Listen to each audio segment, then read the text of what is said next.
Halo semuanya, balik lagi bersama saya di analisa teknikal saham harian. Oke, jadi untuk update pergerakan IHSG kita waktu hari Jumat ya, IHSG kita waktu di hari Jumat itu cukup menarik ya, soalnya pada pembukaan dia loncat dulu, terus dia sempat terjun sampai ke zona merah ya, koreksi cukup dalam. Tetapi pada overall IHSG kita pada penutupan di hari Jumat itu bahkan bisa dibilang nggak naik nggak turun ya, minus hanya sedikit sekali, bahkan kalau secara persentase itu minus 0,00% ya. Kita langsung aja analisa untuk pergerakan IHSG kita. Mmm, nah jadi untuk pergerakan IHSG kita saat ini, bisa dibilang ya, dengan kenaikannya bukan kenaikannya sih, maksudnya pergerakan harganya dia 0% ya. Jadi bisa dibilang sebenarnya pergerakannya tuh bisa dibilang mirip seperti kayak doji ya. Jadi kayak masih ada indecision dari market menurut saya, saat harganya sudah mulai tinggi juga ya, saya udah mendekati level resistennya. Antisipasinya saya waktu itu memang antisipasi bahwa Jumat akan koreksi, tapi saya agak nggak nyangka juga ternyata saat dikoreksi dia tetap terus tertahan, masih ada pantulan naik ke atas lagi dan penutupan minusnya hanya sangat sedikit ya, minus 0,00% ya, secara persentase sangat sedikit. Mmm, kita lihat secara pergerakan harganya pun ini overall masih di atas MA5 ya, jadi harganya pun sempat dia koreksi dalam tetapi naik ke atas lagi, overall kita lihat harganya masih di atas MA5, itu menunjukkan masih uptrend ya dari pergerakan IHSG kita ya.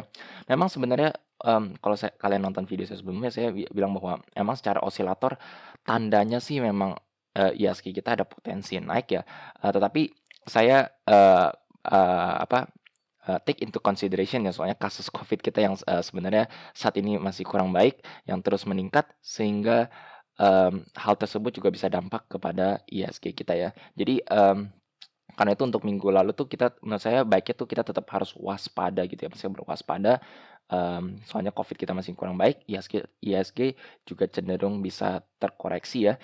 Tetapi ternyata IHSG kita terus mengalami kenaikan, terus tertahan di atas MA5, saat ini pun masih tertahan di atas MA5. Jadi kalau menurut saya overall masih cukup uptrend ya ternyata ya untuk pergerakan IHSG kita.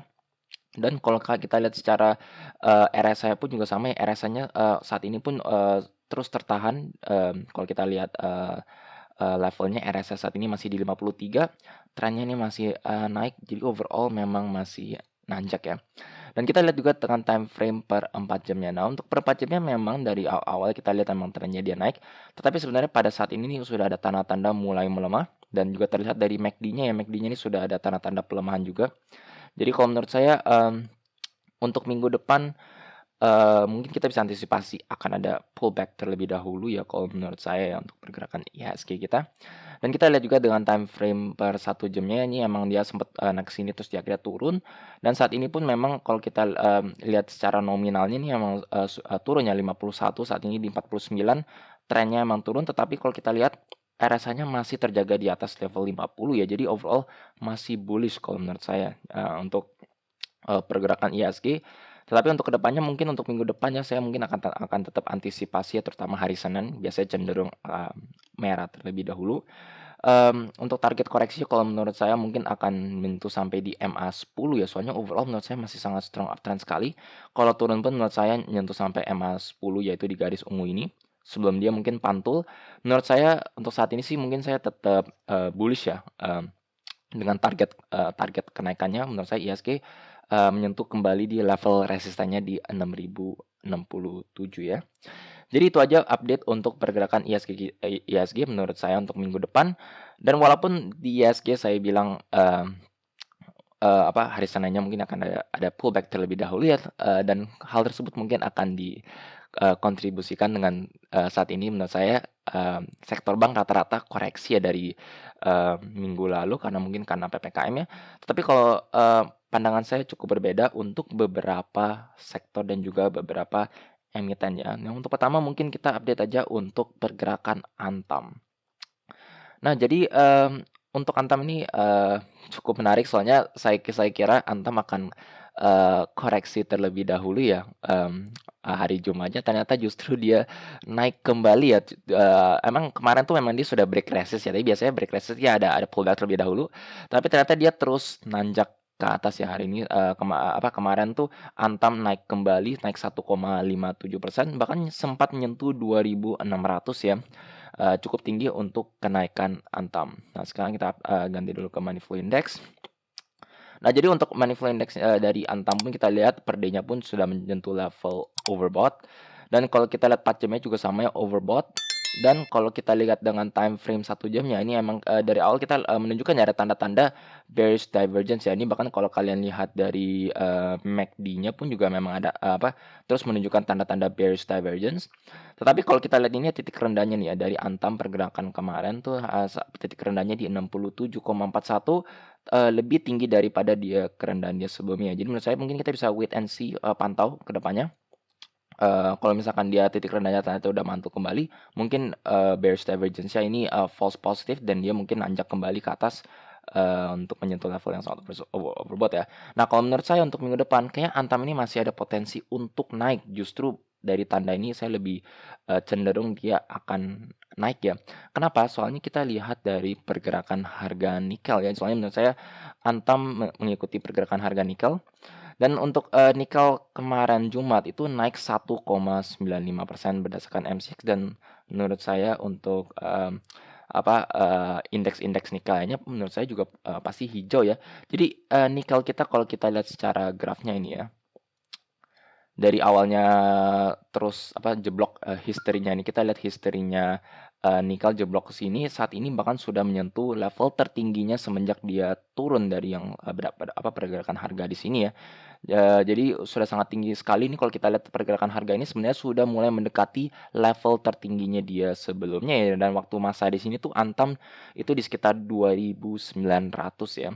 Jadi, bullish sekali untuk pergerakan harga nikel, tetapi yang kalian harus waspada itu untuk pergerakan nikel itu adalah memang ada tanda-tanda, menurut saya bearish divergence ya dari pergerakan harga nikel.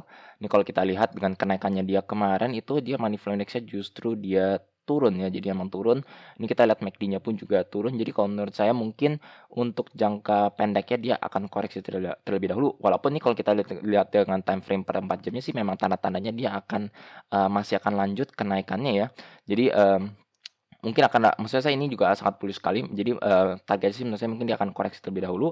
Ada tanda-tanda, divergence ya dengan time frame 1 jamnya sebelum dia melanjutkan kenaikannya ya. Nah, jadi dengan nikelnya hari Jumat naik 1,95%, jadi menurut saya Antam kemungkinan besar akan lanjut ya, walaupun sebenarnya ini juga sudah sangat overbought sekali, sudah beberapa hari Antam berturut-turut, mengalami kenaikan terus ya, walaupun ini sempat koreksi dikit, tapi overall kita lihat terus mengalami kenaikan, mmm, cukup sulit ya. Maksud saya nikelnya sangat bullish sekali, jadi, kemungkinan besar sih, Antam akan naik. Walaupun maksud saya kalau misalkan ternyata Antam hari sananya dia akan koreksi, mungkin, ya koreksi terlebih dahulu ya. Saya mungkin masih optimis bahwa Antam ini dan juga saham-saham nikel lainnya seperti Inco, ada potensi untuk, Antam menyentuh sampai ke level resisten target selanjutnya di 2.740 ya. Jadi itu untuk Antam dan juga saham nikel. Dan untuk yang terakhir untuk update ya, bukan update sih, maksudnya, saya yang cukup menarik ya, yang kemarin tuh hari Jumat itu adalah UNTR. Nah, jadi UNTR ini, saham batu bara yang hari Jumatnya tuh koreksi cukup dalam ya, minus 2,74%. Nah, jadi kalau kita lihat ini memang, saat ini UNTR dia sangat, bisa dibilang downtrend ya, bahkan nih kalau kita lihat dengan time frame per day-nya terus mengalami penurunan sampai menyentuh level oversold. Nah, menurut saya nih yang cukup menarik itu adalah kalau suatu emiten yang menyentuh level oversold, koreksi terus menurut saya ini cukup menarik untuk kita bisa trading ya. Maksud saya entry di level oversold terutama di emiten seperti UNTR ini, menurut saya UNTR ini salah satu emiten yang cukup baik ya. Maksud saya, menyentuh level oversold menurut saya entry itu cukup, baik ya. Dan kenapa cukup baik maksud saya walaupun kita lihat memang UNTR ini downtrend itu karena komoditas batu bara sebenarnya naik terus ya. Ini kita lihat, berdasarkan Newcastle Coal, ini pun terus naik. Ini kita lihat chart-nya aja ya.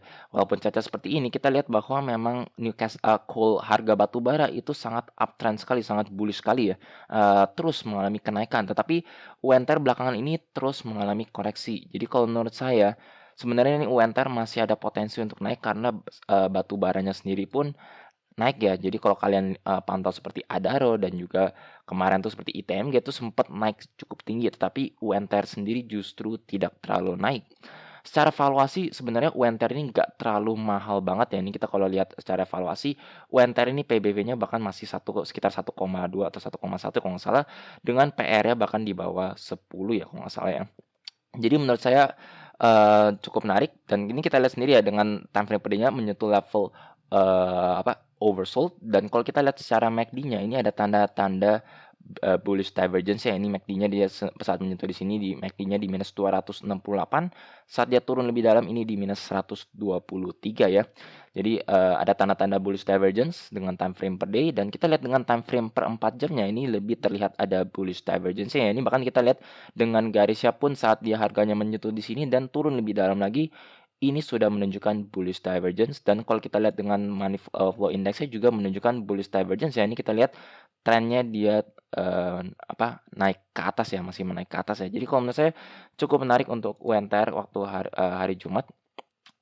Cukup baik untuk kita entry dan kita lihat dengan time frame per 1 jamnya pun ini kita lihat ya osilatornya sangat rendah sekali di level 8,46 ya, untuk UNTR ya. Jadi, sebenarnya kalau menurut saya Jumat itu cukup baik untuk entry terutama di level sangat oversold. Mungkin saya antisipasi UNTR akan rebound dari pergerakan harganya soalnya komoditasnya juga naik.